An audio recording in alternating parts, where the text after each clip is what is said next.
the technology likely to have the greatest impact on the next few decades has arrived. And it's not social media, it's not big data, it's not robotics, it's not even AI. And you'll be surprised to learn that it's the underlying technology of digital currencies like Bitcoin. It's called the blockchain. Blockchain. Now, it's not the most sonorous word in the world, but I believe that this is now the next generation of the internet, and that it holds vast promise for every business, every society, and for all of you individually. You know, for the past few decades, we've had the Internet of Information. And when I send you an email or a PowerPoint file or something, I'm actually not sending you the original, I'm sending you a copy. And that's great. This is democratized information. But when it comes to assets, things like money, financial assets like stocks and bonds, loyalty points, intellectual property, music, art, a vote, carbon credit, and other assets, sending you a copy is a really bad idea. If I send you $100, it's really important that I don't still have money and that I can't send it to you. So this has been called the double spend problem by cryptographers for a long time. So today, we rely entirely on big intermediaries, middlemen like banks, government, big social media companies, credit card companies, and so on, to establish trust in our economy. And these intermediaries perform all the business and transaction logic of every kind of commerce, from authentication, identification of people, through to clearing, settling, and record keeping. And overall, they do a pretty good job, but there are growing problems.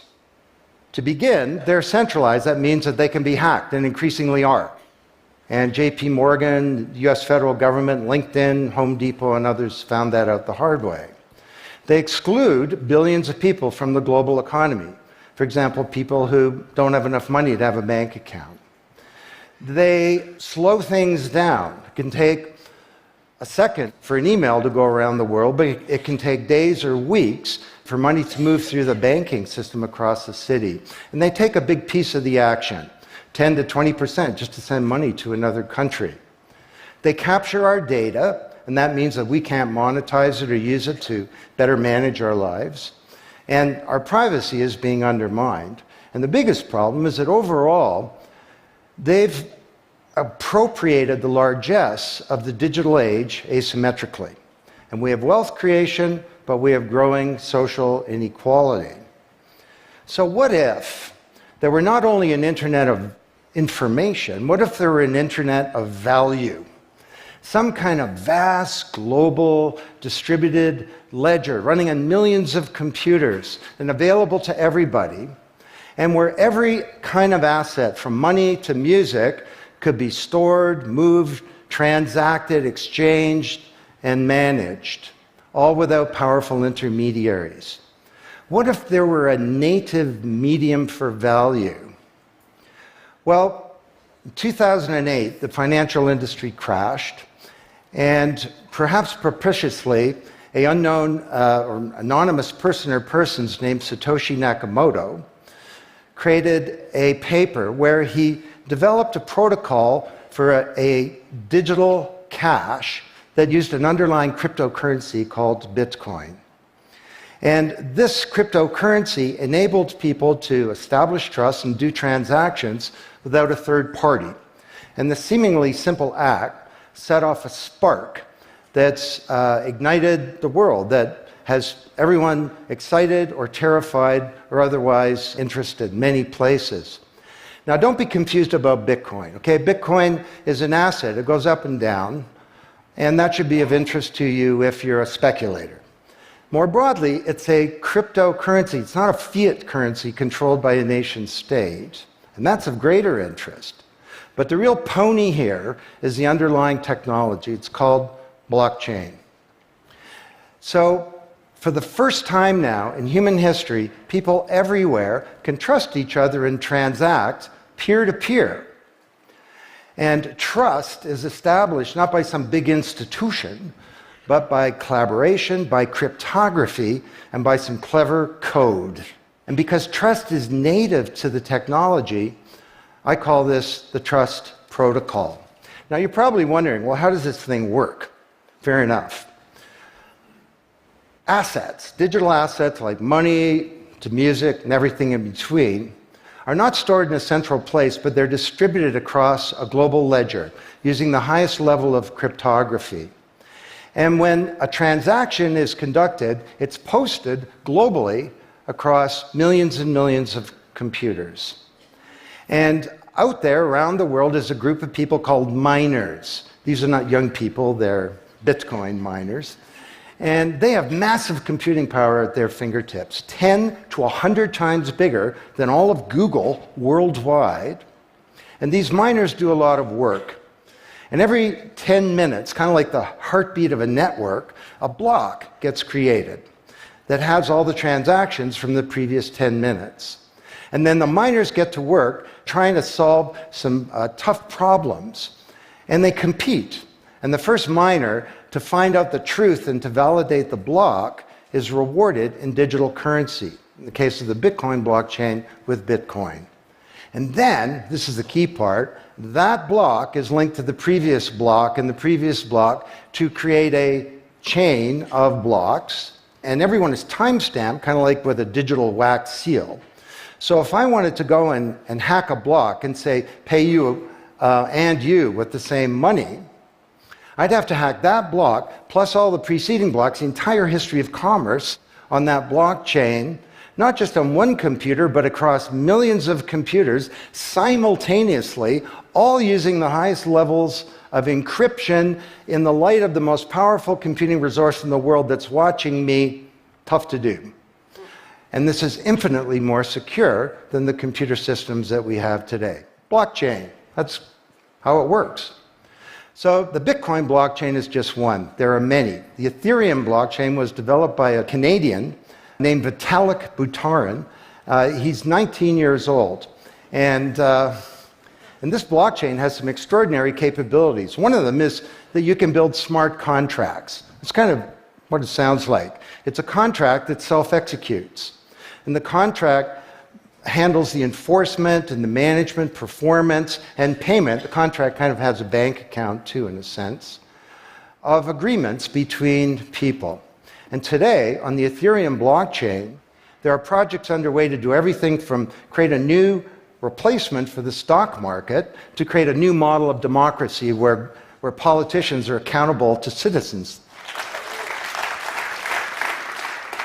So, to understand what a radical change this is going to bring, let's look at one industry, financial services. You recognize this? Rube Goldberg machine. It's a ridiculously complicated machine that does something really simple, like crack an egg or shut a door.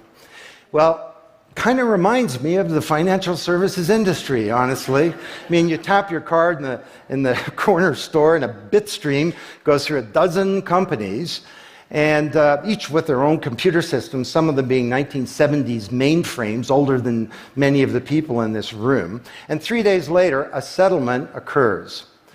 Well, with a blockchain financial industry, there would be no settlement because the payment and the settlement is the same activity. It's just a change in the ledger. So Wall Street and all around the world, the financial industry is in a big upheaval about this, wondering, can we be replaced, or how do we embrace this technology for success? Now, why should you care? Well, let me describe some applications. Prosperity. The first era of the Internet of information, brought us wealth, but not shared prosperity, because social inequality is growing. And this is at the heart of all of the anger and extremism and protectionism and xenophobia and worse that we're seeing growing in the world today. Brexit being the most recent case. So, could we develop some new approaches to this problem of inequality? Because the only approach today is to redistribute wealth, tax people and spread it around more. Could we pre-distribute wealth? Could we change the way that wealth gets created in the first place by democratizing wealth creation, engaging more people in the economy, and in ensuring that they got fair compensation. Let me describe 5 ways that this can be done. Number 1, did you know that 70% of the people in the world who have land have a tenuous title to it? So you got a little farm in Honduras, some dictator comes to power. He says, I know you got a piece of paper that says you own your farm, but the government computer says my friend owns your farm. This happened on a mass scale in Honduras, and this problem exists everywhere. Hernando de Soto, the great Latin American economist, says this is the #1 issue in the world in terms of economic mobility, more important than having a bank account. Because if you don't have a valid title to your land, you can't borrow against it, and you can't plan for the future.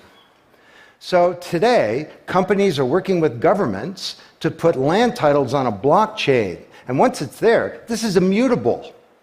You can't hack it. This creates the conditions for prosperity for potentially billions of people. Secondly, a lot of writers talk about Uber and Airbnb and TaskRabbit and Lyft and so on as part of the sharing economy. This is a very powerful idea that peers can come together and create and share wealth.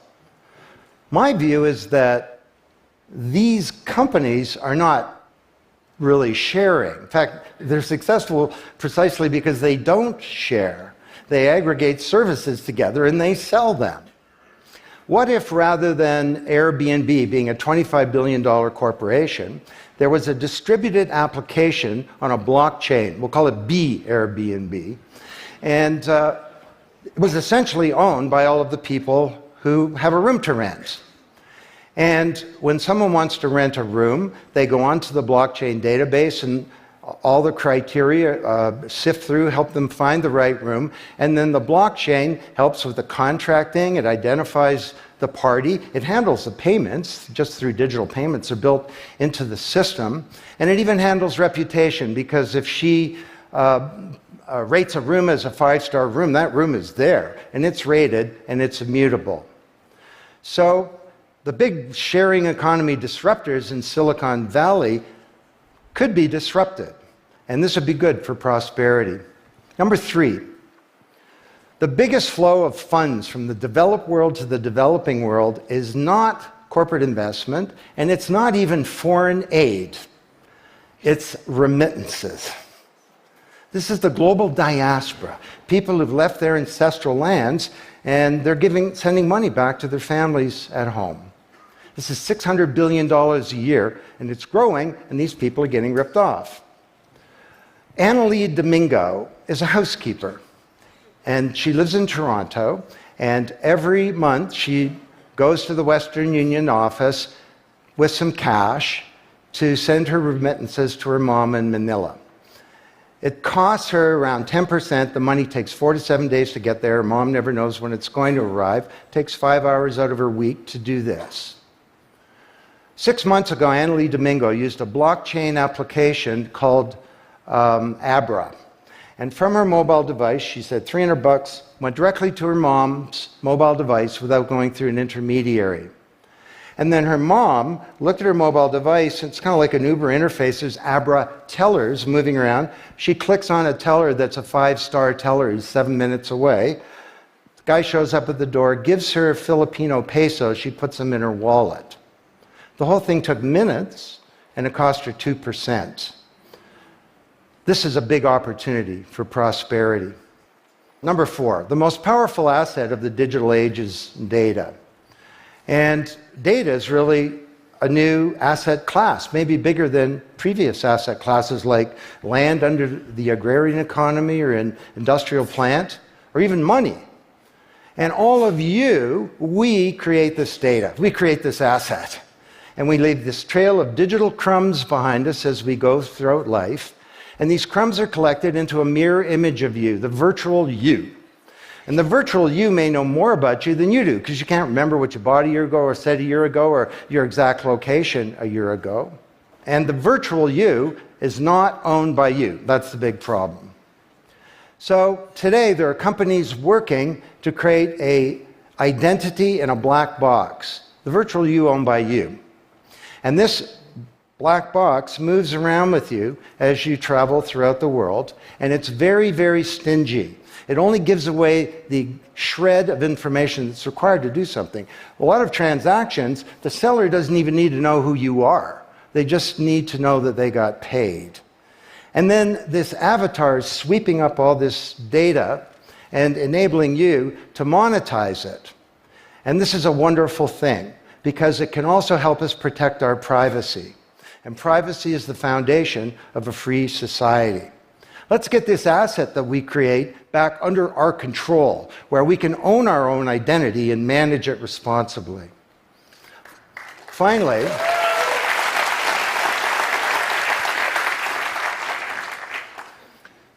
number 5, there are a whole number of creators of content who don't receive fair compensation because the system for intellectual property is broken. It was broken by the first era of the internet. Take music. Musicians are left with crumbs at the end of the whole food chain. You know, if you're a songwriter, 25 years ago you wrote a hit song, it got 1 million singles, you could get royalties of around $45,000. Today you're a songwriter, you write a hit song, it gets 1 million streams, you don't get $45K, you get $36. Enough to buy a nice pizza. So Imogen Heap, the Grammy-winning singer-songwriter, is now putting music on a blockchain ecosystem. She calls it mycelium. And the music has a smart contract surrounding it. And the music protects her intellectual property rights. You want to listen to the song, it's free, or maybe it's a few microcents flow into a digital account. You want to put the song in your movie, that's different, and the IP rights are all specified. You want to make a ringtone, that's different. She describes that the song becomes a business. It's out there on this platform, marketing itself, protecting the rights of the author, and because the song is a payment system, in a sense a bank account, all the money flows back to the artist, and they control the industry rather than these powerful intermediaries. Now this is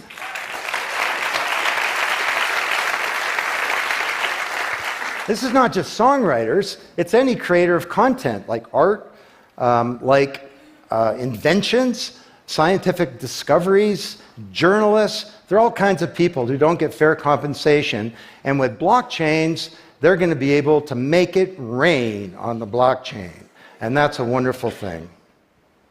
So these are 5 opportunities out of a dozen to solve one problem, prosperity, which is one of countless problems that blockchains are applicable to. Now, technology doesn't create prosperity, of course, people do. But my case to you is that, once again, the technology genie has escaped from the bottle, and it was summoned by an unknown person or persons at this uncertain time in human history. And it's giving us another kick at the can, another opportunity to rewrite the economic power grid and the old order of things, and to solve some of the world's most difficult problems, if we will it. Thank you.